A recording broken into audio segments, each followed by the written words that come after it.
If you were to pick a single visible icon to represent the 20th century, it would probably be the skyscraper.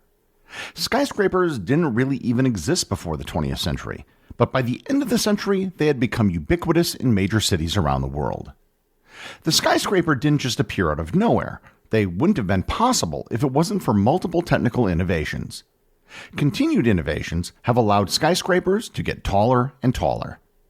Learn more about skyscrapers, how they were developed, and how they kept growing on this episode of Everything Everywhere Daily.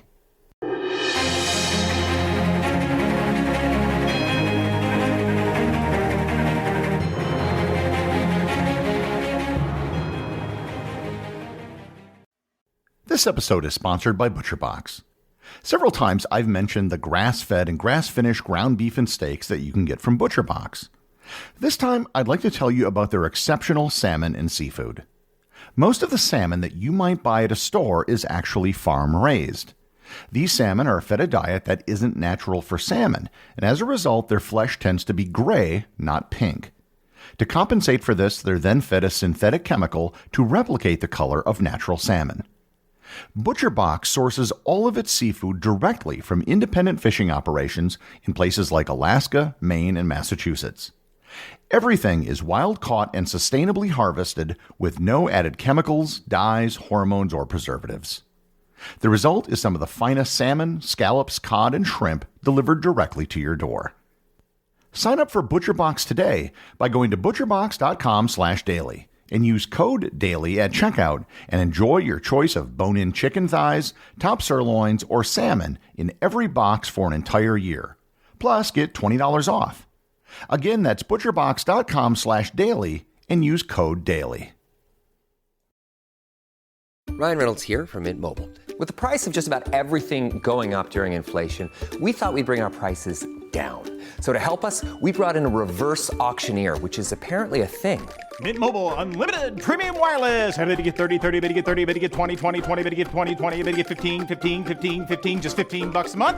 Sold! Give it a try at mintmobile.com/switch. $45 up front for 3 months plus taxes and fees. Promo rate for new customers for limited time. Unlimited more than 40 gigabytes per month. Slows full terms at mintmobile.com. Prior to the development of skyscrapers, all buildings were mostly made out of wood, stone, or brick. These materials were fine for the most part, and you could indeed create incredible structures with just those three materials. The Colosseum in Rome, the Great Wall of China, the Taj Mahal and the pyramids, as well as all the castles and cathedrals, were made of stone, wood, and brick. In the 19th century, however, cities grew larger, which put pressure on finding space for everyone. There were only two directions a city could grow: out or up. Most cities did expand their borders outward depending on where they were.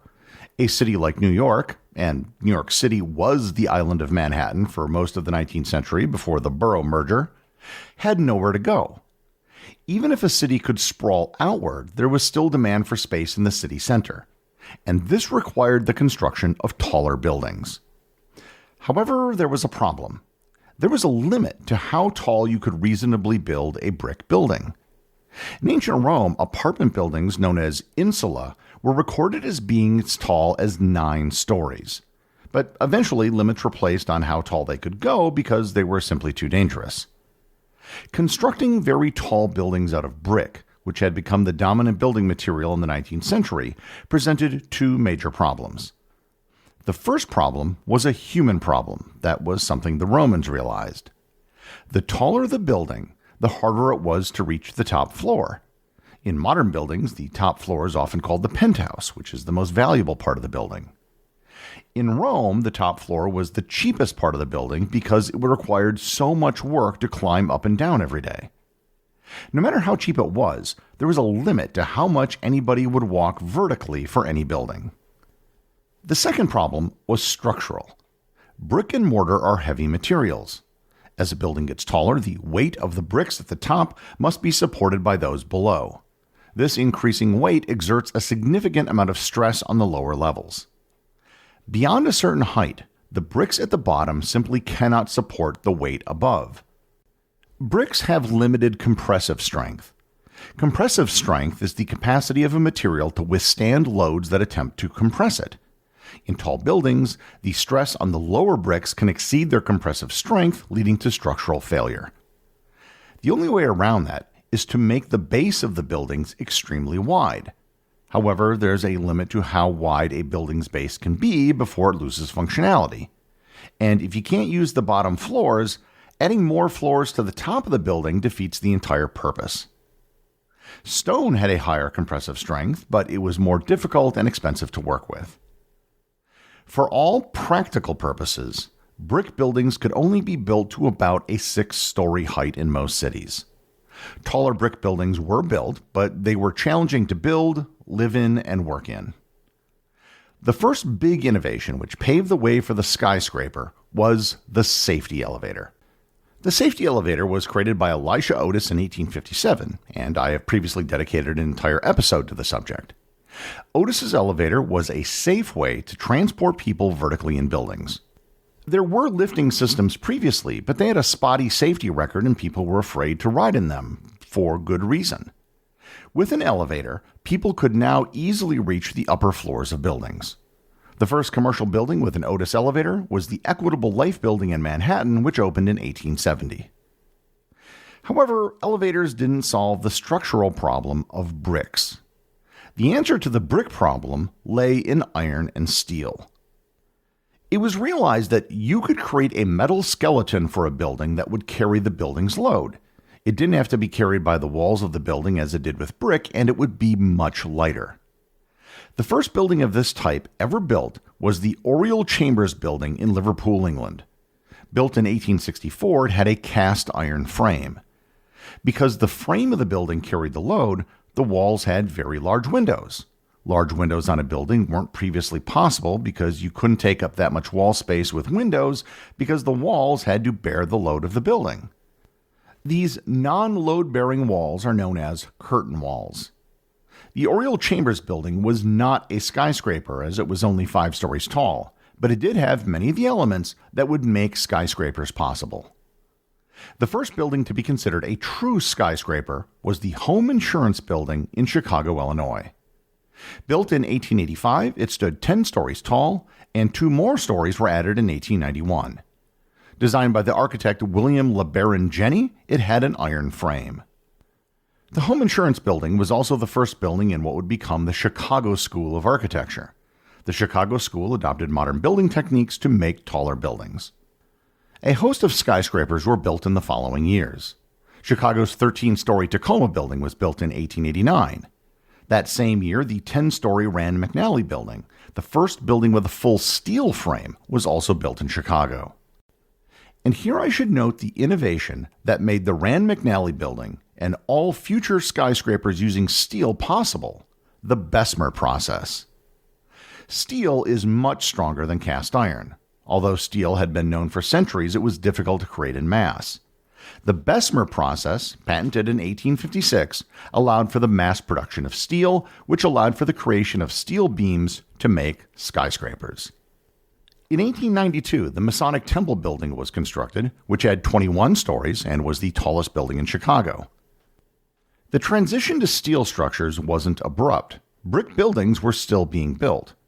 Most notable was the Monadnock building in Chicago. It was a 16-story, all-brick building, the tallest load-bearing brick building ever built. The Monadnock building is still standing today. One look at it and you can see why brick buildings couldn't get much taller. The base of the walls are very thick and it tapers as the building goes up. The Monadnock building also showed another problem with brick as opposed to steel: wind. As buildings get taller, the forces of wind become a greater problem. The issue of wind is so important that some structural engineers define a skyscraper as any building where wind is a more significant structural load factor than weight. In a brick building, the forces are almost all pointing down into the bricks. In a steel structure, however, lateral forces from wind can be directed into the frame of the building. While Chicago was the home of many of the first skyscrapers, the city eventually capped the maximum height of buildings, which allowed New York City to take the skyscraper title. New York's 22-story Flatiron Building, completed in 1902, has a unique triangular design, which was made possible by its steel frame. Height rose quickly. The Woolworth Building, constructed in just 1913, had 55 stories and stood 792 feet or 241 meters, making it the tallest building in the world at the time. It had 34 electrical elevators, and more than a century after its construction, it remains one of the 100 tallest buildings in the United States. The 1920s and 30s saw a competition amongst New York skyscrapers, culminating in the Empire State Building.